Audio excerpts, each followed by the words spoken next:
Maman Ombaye, Maman Ombaye, Maman Ombaye.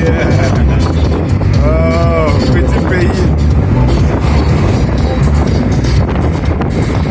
Oh, petit pays. C'est Jimmy me tue, petit pays. Il me tue, comme lui-même l'avait dit.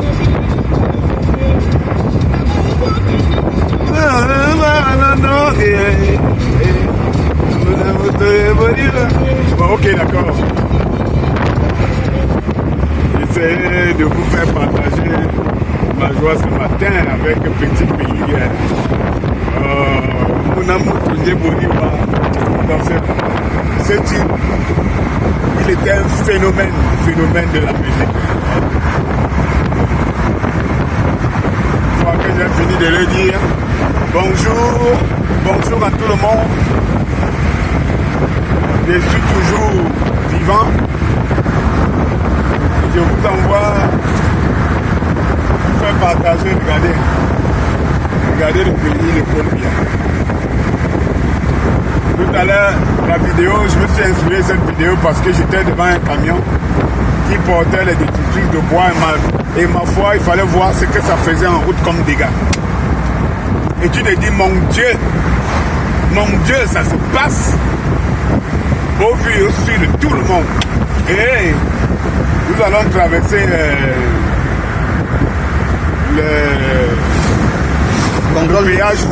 le péage policier. On appelle contrôle policier, mais c'est le péage policier. Vous savez comment ça se passe là?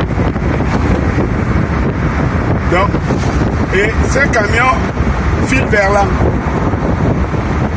Et tu te demandes comment ça se passe. Bon, c'était pas mon interpellation de ce matin. C'est juste pour vous dire, eh bien, le Tchad nous enseigne une fois de plus. J'entends les gens ça et là crier. Bon, ce qui se passe au Tchad n'est pas normal, sérieux, les Camerounais et les Africains. Mais réveillez-vous. Réveillez-vous, comme petit pays avait dit. Réveillez-vous, les gens vous regardent. Les gens vous regardent. C'est pas possible. Réveillez-vous. Parce que ça s'est passé en Côte d'Ivoire devant vous. Les Français, la France. Parce que là, je parle de la nation. Parce que tous les Français ne sont pas comme ça. Tous les Français ne voient pas les choses de la même façon. Alors les Français, non, la France, a décidé, elle a épuisé toutes les manigances secrètes, qu'elle faisait depuis toujours. Et elle est arrivée au stade où, comme elle ne peut plus tromper les Africains par ces manigances secrètes, les Africains sont instruits, les points de communication sont là, ce n'est plus des choses qui se faisaient à tête nucléaire fermée. On est au courant de tout, on vit tout, on sait tout. Alors ils se sont retrouvés à un niveau où ils ne cachent plus leur barbarie. Elle ne cache plus sa barbarie, la France. C'est-à-dire que contre toute raison, contre toute constitution, contre tout, c'est-à-dire que c'est eux-mêmes qui vous disent, dans la démocratie, la constitution, c'est eux qui les piétinent. C'est français. C'est eux qui les piétinent. Et ils les piétinent au vu au su de tout le monde. Et personne ne dit rien. Africains, réveillez-vous. Réveillons-nous. Le monde nous regarde. Même ceux qui peuvent nous aider se posent des questions. Comment ils vont nous aider si nous-mêmes nous ne nous aidons pas? Tu ne vas pas aller attaquer l'autre alors que celui qui est censé être vivre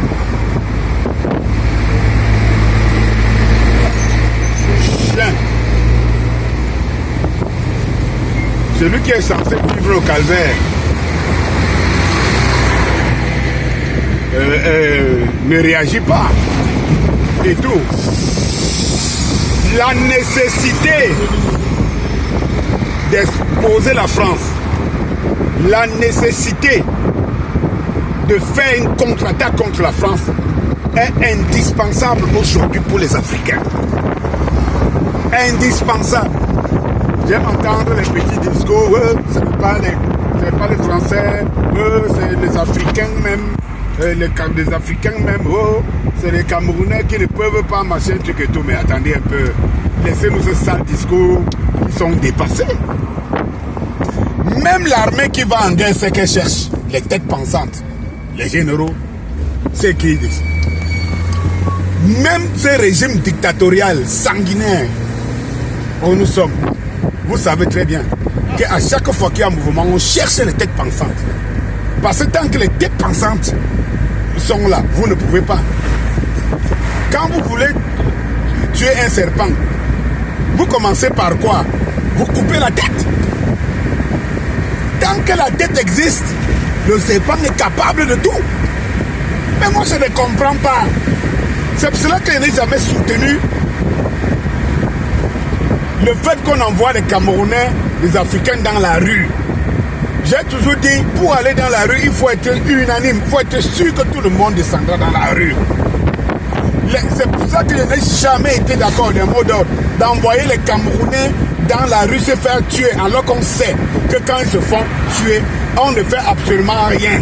Tous ceux qui sont morts jusqu'aujourd'hui, qu'est-ce qu'on a fait pour continuer à encourager les gens à aller dans la rue en sachant que ces gens massacrent? Et au sommet d'eux, il y a la France. Il y a la France. Donc cessez d'envoyer les Camerounais en particulier et les Africains en général la guillotine. Au Mali, il y a eu les soulèvements, 4 chefs d'État, rien n'a changé. Parce que le système est là, parce que le serpent, la tête du serpent est toujours là, le grand Satan de la France. Et depuis hier, remarqué, quand tu parles de la France, tu ne vois plus les agitateurs africains là, tu ne les vois plus. Et c'est terrible. Je vais vous lancer un défi. Et le M22 va prendre bientôt ses responsabilités. Oui, je vais vous lancer un défi et le M22 va prendre ses responsabilités bientôt. Bientôt. Que ceux qui pensent qu'ils vocifèrent, qui disent qu'ils sont pour le changement et pour l'évolution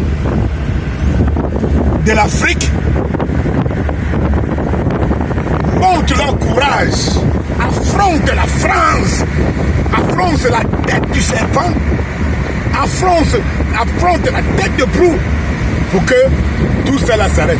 Tant que nous n'affrontons pas, nous ne coupons pas la tête à la France. Tout ce que nous faisons là, c'est du tralala et du blablabla. Et je suis étonné que tout le monde le sait.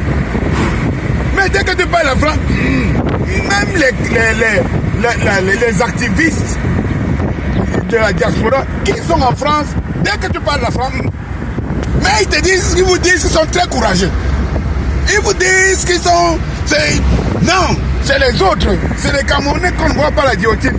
Vous pensez que c'est une solution qui est celle de envoyer les gens en route, on les arrête, on les amène en prison, après vous apportez quelques cadeaux, vous faites quelques litchis, quelques PayPal. Si vous pensez que la prison est bien, c'est une fin en soi.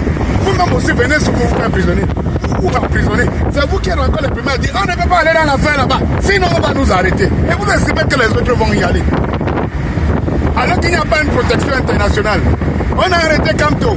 On a mis tous les jours, vive Kamto, vive Kamto. Nous mourrons pour Kamto. Kamto a fait plus de 3 mois en Bastille là. Nous sommes tous ses supporters. Bientôt mon prochain direct. Et on va annoncer les bonnes choses. Allez.